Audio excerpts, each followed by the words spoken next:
Stress is the inflammation that robs us of life, energy, and happiness.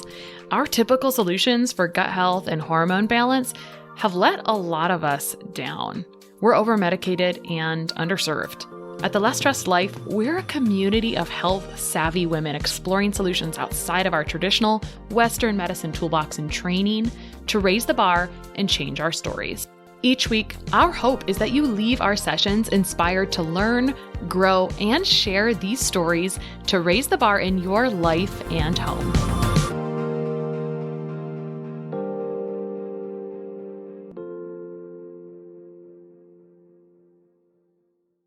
Today, in The Less Stressed Life, I have Dr. Lizzie Kieffer, who is a doctor of physical therapy specializing in women's health, specifically pregnancy, postpartum, and fertility wellness. She focuses on a holistic, full-body approach when it comes to healing and staying healthy. She believes movement is truly medicine, and there is power in mind and muscle connection. And that really caught my eye, so we'll come back to that in a moment.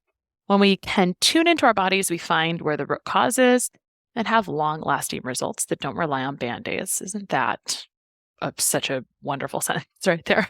She teaches simple movements that have profound effect on healing and getting stronger when done consistently and with intention, even just 10 minutes a day of focused work. And as a mama, she knows sometimes all you have is a quick 10 minutes. She believes every woman should have the tools to learn how to fix their issues and feel empowered in regaining strength and confidence. Well, thank you so much for coming on today. Thank you for having me. I'm very excited to be here and chat about all these things. I want to tell you how you arrived because people always want to know. Yeah. We have these meetings once a month to plan out podcast topics. And Lori, a girl on my team, said, I really love Dr. Lizzie PT's stuff on Instagram. And I went and looked at it. I was like, I also love it. And we have talked about pelvic floor in the past, but I feel like she brings a new, different perspective. And so we'll talk a little bit about that new, different perspective today about the things you did. But I have to stop and go back to this comment, this thing that I kind of underlined and bolded because it makes, as usual, different things bring up different things for different people. So when you have in your bio, you care about this mind-muscle connection. You might not be thinking what I'm thinking, but when I saw that, I think about the health triad that I kind of made up in my brain. Maybe it really exists, but I always think that you can go about every symptom from a triad. And the triad can be nutritional as one corner, which can be a whole bunch of stuff that's going on in the gut and deficiencies and toxicity and whatnot. And then there's the emotional piece, right? So the mind piece, and that can be a lot of stuff. And then there's a structural piece. And I always feel like my PTs do a ton of structural stuff. But there's overlap in all these. So people will often they'll see chiro or PT for back pain first, and then maybe they'll end up in my realm after they have struggled there, right? It's if you struggle with something, you start to move around the different angles. Just like if someone's dealing with an emotion, they might deal with emotion first before they do any kind of structural and nutritional work. But I was just telling you offline, I like to just take note of common denominators. And so often I see these kind of chronic pain mechanisms just causing this neurofeedback loop in the brain forever. And so I see so much of this systemic body pain that's kind of could get a label of fibromyalgia, whatever, right? But that might be one way it's presenting. And the intersection of that or the overlapping of that and depression and other stuff. And I was just actually wondering if you could speak to mind-muscle connection as a whole and what you mean, some of the things that you think of when that comes up, what you think of these kind of chronic pain syndromes and what's going on. It's kind of to me, it's the chicken or the egg because pain sends these signals back to the brain constantly, right? And then it's to me, it makes you have a bunch of nutrient deficiencies because stress causes that. So anyway, will you speak a little bit to mind-muscle connection and all the ways you see that playing out in practice? Absolutely. Oh my gosh. It is the foundation of pretty much all the rehab that I do. And I love the way you put that triad. That's the emotional, it's the physical, and then there's the nutritional part of it too. They all go hand in hand and they feed off each other so well. And that could either be a good way or a bad way. So when we're looking at injury or some sort of pain or dysfunction or something going on with the body, physical therapy related, you really do need to assess what that root cause is. Because say, for instance, you have low back pain. Well, if we're just treating that low back pain and not addressing, maybe it is coming from the pelvic floor, or maybe it's something more systemic or the gut, or there's all these different avenues that we have to address if our conservative management is not working. we need to see what else is going on. And so when we put that with the mind muscle connection, it's the same idea of we have to use our brain connecting to that body part in order to make any changes. So let's take, for instance, let's keep going with that low back pain. If we're doing certain exercises to help reduce that low back pain and rehab it, if we're just going through the motions and not really connecting to what muscles are working and going through the motions, then we're really not going to make lasting effects. And that's the whole point behind rehab, is having those lasting effects and retraining our body. And so a lot of times I call it brain therapy, because we're really just rewiring those neural pathways to signal, not the pain signal, but hey, this movement is safe. This is okay. And of course, that's where like the emotional component comes into it as well. Because with pain, that's high emotions we're talking about, whether that be small pain, large pain, whatever it is, we have to address where those emotions are coming from too and why that's happening. So it's very multifactorial when it comes to any sort of rehab, whether it's a simple ankle sprain or fibromyalgia or something along that line too. That was what I was going to ask. If you have any thoughts about focused area of pain or something that can start to feel mysterious to people when it's all over the body and becomes more systemic. I find that. Yeah. And when it is more of a systemic thing, fibromyalgia is a tricky thing to treat. And because it does come from so many different aspects, but it is the same idea of making sure we are hitting that triad, like focusing on the nutritional part of it and the emotional part of it too, and just physically what hurts. Mm-hmm. Yeah. Interesting. Okay. So I know we want to talk a little bit about this mama factor, right? It's like the pre, during, and postpartum space. And often, I know I've said it here before, so often we forget about that mom in the fourth trimester, or there's a lot of room for improvement. It's like, man, if I could have my wishes, I would wish that everyone gets a pelvic floor PT workup postpartum. Wouldn't that make a huge difference? Yes. Yeah. Oh my gosh, massive difference. I know. Like, we do not have to pee our pants. And one thing I've noticed from having a few children is like, if you don't use it, you lose it type. And I don't know if I shouldn't say it like that, but it's like, it's a muscle. So if you don't like continue to work that area, like these things can come back, right? It's like not like perfect. Totally. And I really do hope someday it does become just a thing where you get a pelvic PT exam after having a baby. Because just like you mentioned, we end up having some of these issues that we just, one, didn't know were going to be an issue come that fourth trimester. And two, these are usually very fixable things. And we just kind of start to train our body how to compensate for those things rather than figuring out how to rehab it, because pregnancy and birth is quite an event for our body. So we need to get those connections back in place in that fourth trimester. And if we don't, we just, I guess, learn to live with it. And that's where these mom things, quote unquote, come into play. Right. Okay. So speaking of mom things, let's start with your story, because I know it started with trying to conceive for a while and you've stumbled upon some interesting therapy. So let's just open up a little bit with what your story and how you got interested in this, maybe even the transition from the type of PT you were doing before as weaved in there a little bit. Yeah, of course. Okay. So we'll just kind of start from the beginning here. So I started out as an orthopedic physical therapist. So I kind of saw pretty much everything. And I was working in a setting that was outpatient, and chiropractors worked there as well. So I was seeing quite a variety of things. And during that time, it was when my husband and I started to really talk about kids, and we were ready to try. And as I was working there, we started trying, and then we realized it was not going to be as easy as we thought. And so as we were going through our trying to conceive journey, that's when my passion for starting my own business and getting into pelvic floor health really began.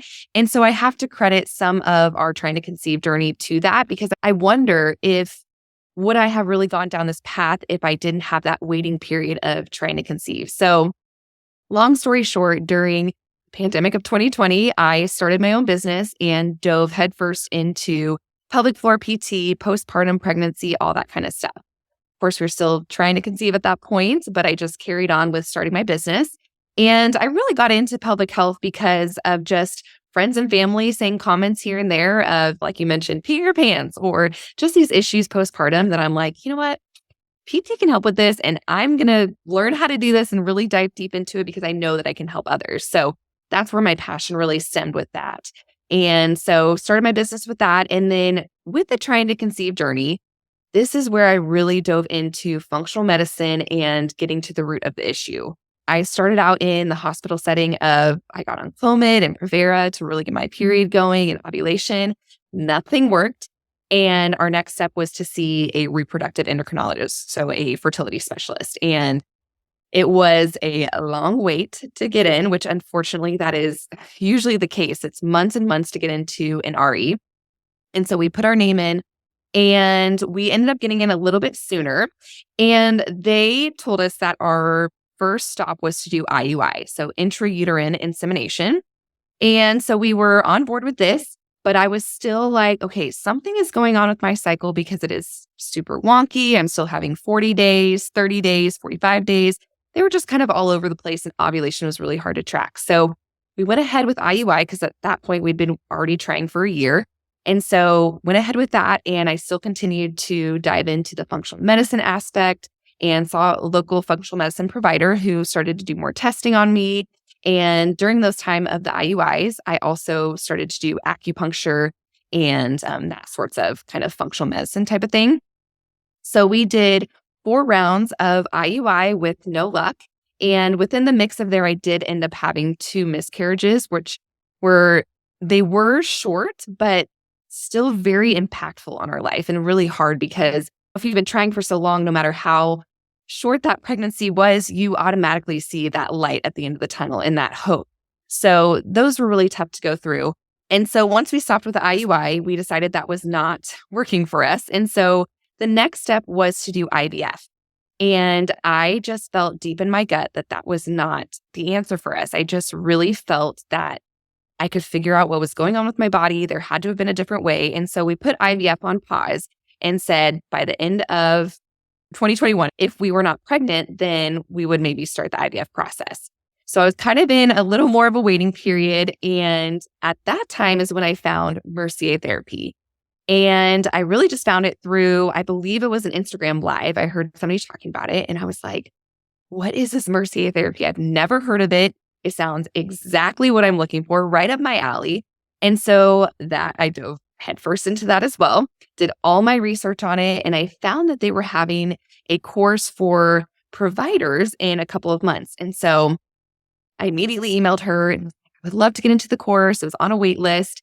And so she emailed me back after a couple of weeks and said that there was an opening.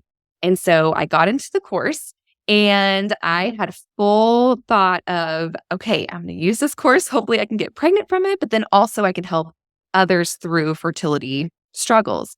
And so after doing a ton of research on it and just with my physical therapy background of the manual therapy, I started to do some of the work on myself. And that month I ended up getting pregnant with Mia, which is the daughter that we have now. And so I attribute a lot of how we got pregnant to all the work we put in, but also to that hands-on approach, because that is an aspect I think that was lacking for us, was working on that area, because I had shut that area down emotionally and physically and didn't really think about it as much as doing that hands-on kind of work. And so I really feel like just addressing that area and helping bring blood flow back to that area and connecting to it with what was I holding there? What kind of trauma was I holding there? What emotions were I holding there? And speaking affirmations, all of that, which is what Mercier Therapy helps with and teaches you, is what I really started to do. And so I am just very thankful I had found that therapy and now I can help other women as well. Oh, well, awesome. So this is great. So for me, when people ask me about, this is so timely because I'm kind of having like a month of talking about fertility stuff and I don't talk about it a lot publicly, but there's a lot of opportunity. And as your story just illustrated, in my opinion, the toolbox is a bit one-sided, or there's a lot of opportunity in the toolbox for fertility. Right. And in our nutrition toolbox, a cool bunch of cool stuff for egg quality. To me, it's optimizing thyroid, adrenals, and basically, again, back to the brain, making sure the brain feels good enough to make progesterone. But you're talking about it from even a little more interesting perspective, which is like physically in the body, right? After that, bringing blood flow to an area. So I'm going to need you to unpack Mercier Therapy a little bit more. So tell me how that caught your eye in the first place. Like, what about it? Because right now it's like, okay, you did some physical therapy and it helps you get pregnant, but like, make it more tangible. What brought you to Mercier Therapy, and like, what are some of the tenets or like what it does? Like, tell us a little, unpack it for us. Oh, I'd love to. Yes, I could talk about this all day. So Mercier Therapy, when I had heard about it, one, I was immediately drawn to it because I was like, I could do this as a provider. This could be a toolbox for me to help others. And so once I really looked into it, the research behind it and the science behind it, what Mercier Therapy is a visceral manipulation, which means we are working the organs of the body. And how often do we touch the organs, work the organs? Not very often. And so for me, I'm like, ding, ding, this is a missing piece. How can I effectively work the uterus and the ovaries and get down into that pelvis to help with blood flow, oxygen, and really just movement of those organs? One of my biggest issues was a thin uterine lining. So my endometrium never really got thick enough to have it flush for an embryo to implant. And so if we can work that area to help, one, work the ovaries to stimulate the brain of those hormones that help to release the egg from the ovary and all that kind of stuff. How can we work that area to promote that connection to the brain and signal the brain, hey, this is a safe place to have an embryo implant, and also just things to work better too. So that's initially what caught my eye. How did you know that your uterine lining was too thin for adherence? Yeah. So one, I had very light periods, and two, going through the reproductive endocrinologist in the fertility clinic, they would do vaginal ultrasounds before ovulation since we were doing the IUIs. And really, they want it to be 8 millimeters, and mine hardly ever got up past 6.5 millimeters. So that's why I really started the acupuncture. And then, of course, when I found Mercier Therapy, it was just a no-brainer for me. Okay, cool. Okay, so that's what caught your eye. Let's talk about some of the pieces, maybe who created Mercier Therapy. I always feel like a lot of methodologies you'll see common denominators in other successful methodologies, right? Yeah. Like if you look around. And so let's talk about like how it all started and like maybe who created it. And then let's talk about some of the tenets of it, if that makes sense. I did zero research on this stuff. Yeah, no, let me just kind of dive into it. So Mercier Therapy was created by Jennifer Mercier, and she is located up in the Chicago area. She is a naturopath, and she had been a midwife for a long, long time, delivered many, many babies. And she herself struggled with fertility. And she had a background of being a massage therapist as well. And so she would have her interns work on her and essentially create the Mercier Therapy method. And so she just started to piece this together and then started to work on other people and found the benefits of it. And with Mercier Therapy, it's pretty incredible. The success rate for pregnancy is 83% within that first year of getting the therapy. Now, the therapy is only 6 sessions long. So you do it one time a week for 6 weeks. And then we just check in with you monthly as you go through your trying to conceive journey. And with it being an 83% success rate, that's pretty incredible when you compare that to IVF being only 25, maybe 26% success after that first transfer. So for this to be, one, way more cost effective, two, hitting more of the root issues, and three, just more of that holistic approach, it can also be done in conjunction with IVF or other medicated cycles too. But to me, it's just an avenue of fertility that we really need within our society rather than just jumping straight to medication and the traditional routes as well. That's fascinating. Also, thank you for the stats on IVF. Isn't this like how it feels? It's like, what in the world are we doing? I know. And with our training course, we go into depth of what IVF is, what it looks like across the country, and even what's happening in other countries too. And it's, to be honest, very mind-blowing what's happening. And I do think IVF is a beautiful thing that we have, especially for people who maybe they don't have any uterine tubes or fallopian tubes, or they really, that is the only option for them. I am so thankful we have IVF, but I do think it is a procedure that is jumped to rather quickly. And it really is pretty intense on the body with all the medications that you have to take and just what the woman has to go through in order to do IVF. So very thankful Mercier Therapy is an option for couples as well. But let's get back to a little bit of the science behind it. So she created this Mercier Therapy and started to work on people. And then she did do some research articles on it and just showed the benefits of doing hands-on therapy for, that's kind of how she got this statistic, and then just improving the blood flow to the area and circulation, and then also beefing up that uterine lining. So there are research articles on that. I'll see if I can get those to you, and maybe you can link them too. But visceral manipulation is where we are working those organs. And so, like I had mentioned before, this is an area that we don't really touch or work into. And there is something called the Mayan massage. I don't know if you've heard of that. Okay, so that is a type of fertility massage that massage therapists can be trained in. And they do work more kind of the abdomen area and different cupping techniques. But Mercier Therapy is different in the sense that it does do more of that visceral manipulation. So we are going deep down into that uterus and then working all the way through the pelvis and into the back and what. So Mercier Therapy is great for those who are just struggling with fertility, who are wanting to do this in conjunction with an IUI or IVF. It can be for those who have endometriosis. It is a really, really beautiful therapy for endometriosis, as that is endometrial tissue that can be spread throughout the body and be very, very painful. And Jennifer Mercier, she did have endometriosis, and this helped with her endometriosis. And I have had clients who this helped tremendously with some of the pain that they endured through their cycles. And so it can be for that. And it can also be really great for C-section. So any of that scarring that goes all the way down to the uterus, we don't really work that deep. And so scar tissue can hinder our abilities to, one, get pregnant, and two, just move in the way that we need to, and fascial pulls and all that kind of stuff. So getting deep down into that area can help with releasing some of that scar tissue or just help it move better in general. I have a lot of questions. Yes. First of all, I'm going to start with this one. Yeah. When you think about Mercier Therapy, and now that you've worked with people doing this for fertility, this is like a fun question.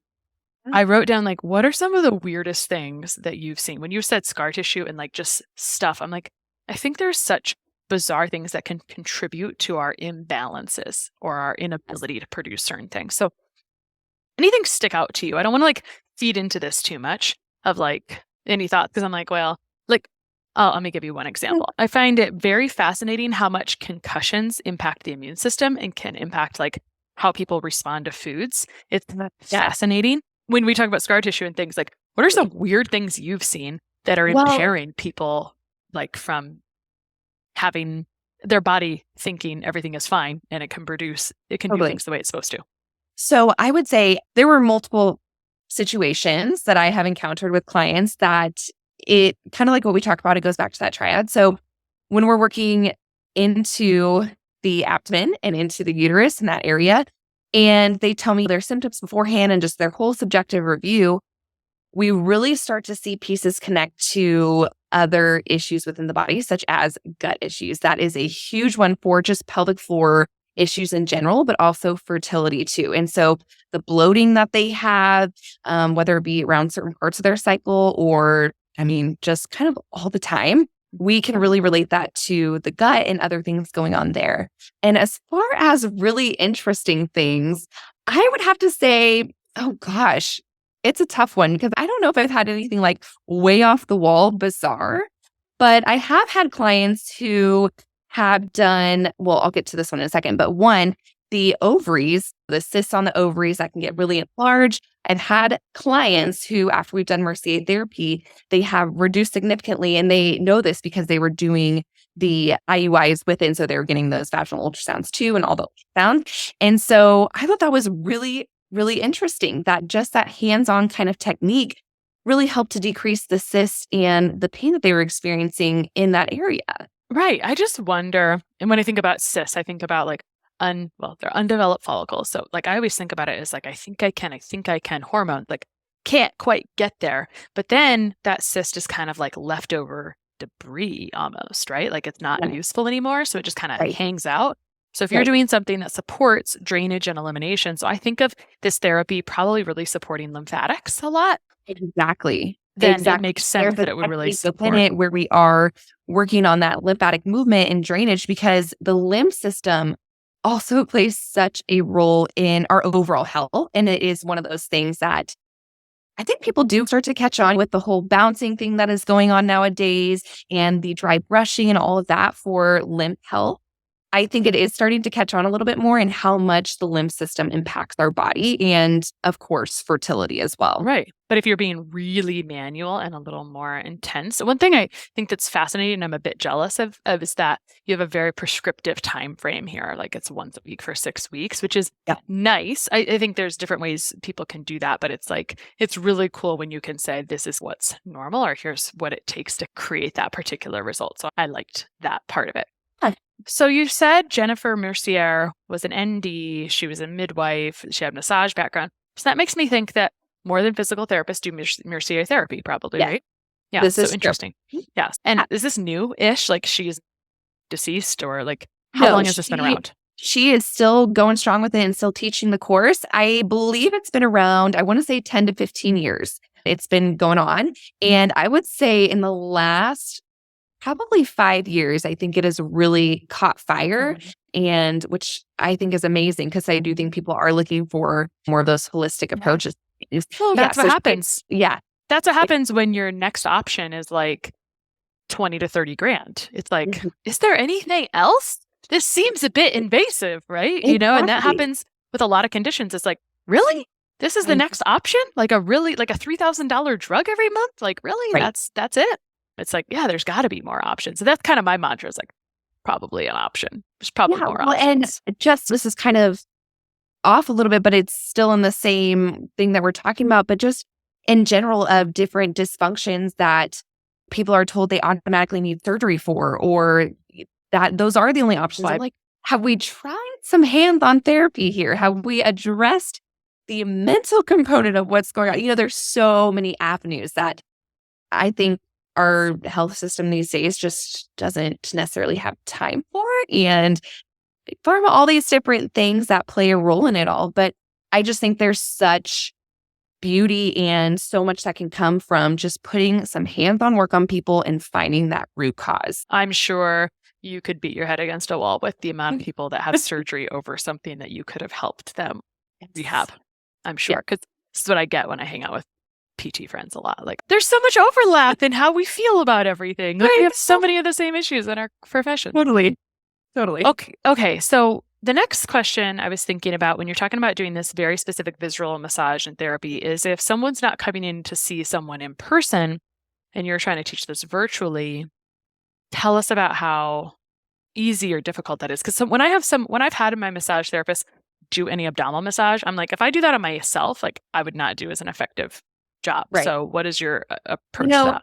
And that's the thing with, I wish it was something you could do more at home, and I wish I could teach at home. But since it is such a deep work, there's really no way for you to do it on yourself because you'd end up just tensing the abdomen, or you just can't quite get to the areas that we need to. And then we also work into the glutes and the backside and fascial restrictions there. So it's really just almost impossible to do on yourself. Now, there are things that I do get my clients to do at home, and that is simply breathwork and affirmations. And that seems so small and just unimpactful, but that's one of the biggest things that we can do for ourselves is that mind-muscle connection, or just connecting to that area. So I have them just lay on the floor, place their hands on their uterus or whatever area is giving them issues, and then just think about breathing into that area. Breathe into that uterus, feel everything expand, realize that there's something down there and that it's living and breathing and it moves. And then speaking affirmations into that, because what we speak to ourselves really does matter.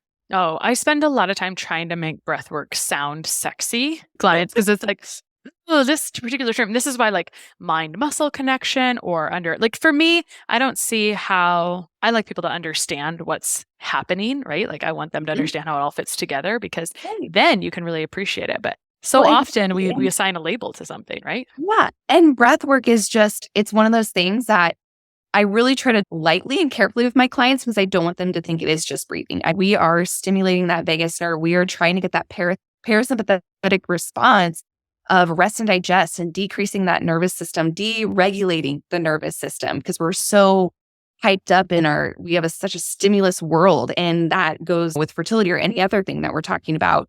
If we can just deregulate the system a little bit, through breath work, by stimulating that parasympathetic response, it can do wonders for our stress levels. One of my original breathwork mentors is a physical therapist by trade, and he was feeling very helpless about what he was like, oh my gosh, I can't help them change this. So that he got into functional breathwork, and functional breathwork is really kind of like a scientist's toolbox of here's how I impact these types of things, where there's a few different types, which I did not really realize there was those distinctions until probably like 5 months ago. So I feel like, I bet you don't learn this in school. Like, when did you come into breathwork as a useful modality in physical therapy? Because I feel like I have even a chiropractic friend who does pelvic floor stuff, and it's like the backbone of it is breathwork. It totally is. Diaphragmatic breathing, which is a type of breathing, is the absolute foundation, number one thing that I teach to all of my clients, because it is the only way that we really tap into that pelvic floor and that deep core. So I learned about breathing when I did start to get into more of the pelvic floor type of stuff. I did do some breathwork type of things with DNS, which is called dynamic neuromuscular stabilization. I don't know if you've heard of that, but it is just a rehab technique where we're tapping into the nervous system and putting you into kind of those developmental patterns to help retrain that brain. And so we learned breathing techniques with that, and that's where I dove into it. And then, of course, like I said, getting into the pelvic floor stuff, we learned more of the diaphragmatic breathing and just those stress relief kind of breathing techniques. But this, unfortunately, is not something we usually learn within physical therapy school, and even pelvic floor physical therapy. This is all education that we do after school. We learn bits and pieces of maybe some of the muscles of the pelvic floor in school, but that's honestly the depth that it goes in. And that's why seeing a specialist, of whether that be a neurospecialist or a pelvic floor or sports, is really helpful, because we do so much extra training after school to learn about that specific field.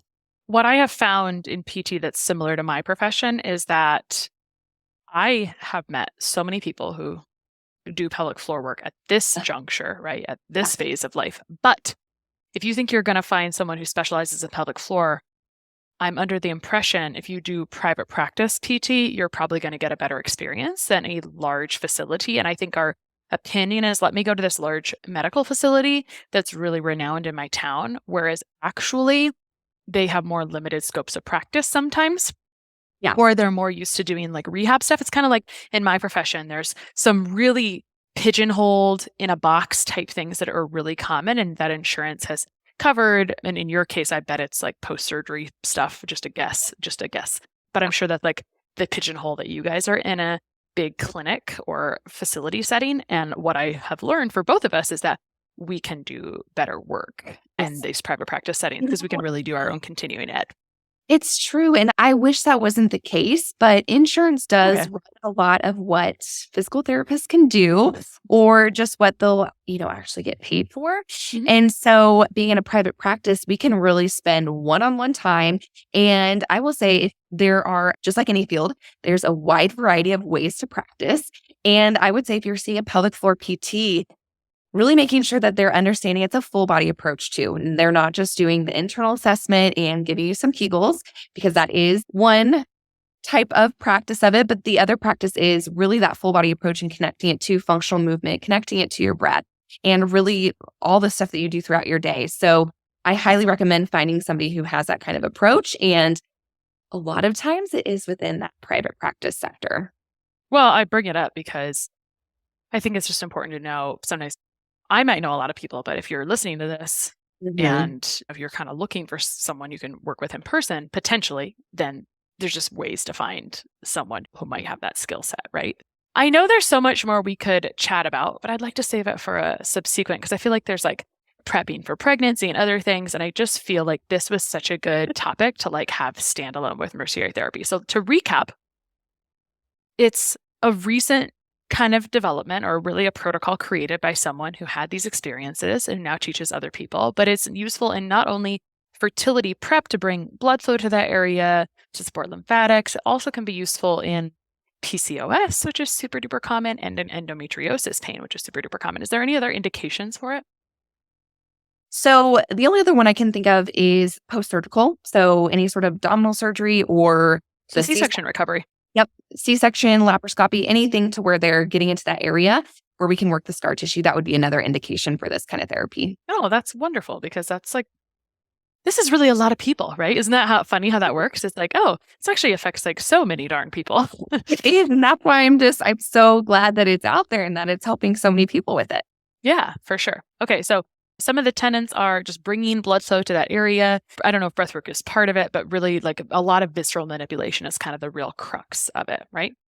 Exactly. Every week, is there a different angle?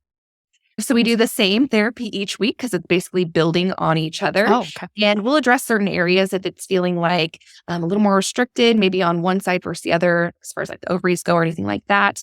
But the therapy remains the same each session so that it can continue to improve all of those things that we talked about. Mm-hmm. And then people do it in between, I'm sure, as well, right? What if people are not where they want to be at the end of 6 weeks? Then what is like the protocol from there? Is there some cases more challenging because of scar tissue, I would imagine, or do you ever do any other modalities? Yeah. So as a PT, there are some times where I say we need to do a little bit more of physical therapy type of stuff. But based on the protocol and the research of it, I say this is the 6 weeks.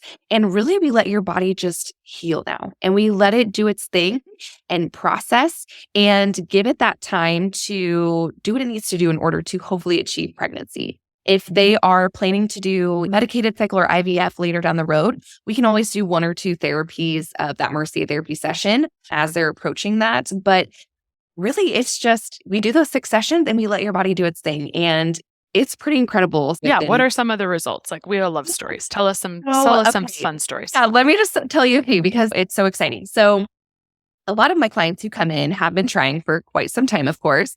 And I do have one in particular who I always think about her.